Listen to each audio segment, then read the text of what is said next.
नमस्कार, मी उज्ज्वला. बी न्यूजमध्ये आपलं स्वागत. सुरुवातीला एक नजर ठळक बातम्यांवर. अंबाबाई मंदिराच्या गाभाऱ्यातील छताला लागलेल्या गळतीमुळे कोल्हापूरकर नाराज. पुरातत्व विभागाच्या चुकीच्या कामाची चौकशी करण्याची मागणी, तर पुरातत्व खात्याकडून खुलासा.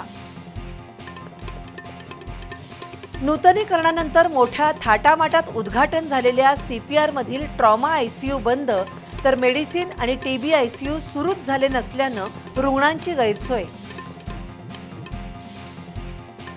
कर्करोगाच्या केमोथेरपीसाठी लागणाऱ्या औषधाच्या तुटवड्यामुळे रुग्ण आणि नातेवाईकांचा जीव टांगणीला. भारतीय शेअर बाजारात घसरण. सेन्सेक्स 561 अंकांनी घसरून 77,054 वर, तर निफ्टी 158 अंकांनी घसरून 24,052 वर. कच्च्या तेलाच्या किमतीमध्ये वाढ.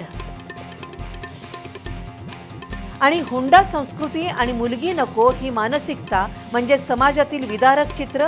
अस्मिता काटकर या विवाहितेच्या आत्महत्येमुळे सुशिक्षित आणि प्रतिष्ठित म्हणवणाऱ्यांचा विकृत काळा चेहरा उघड.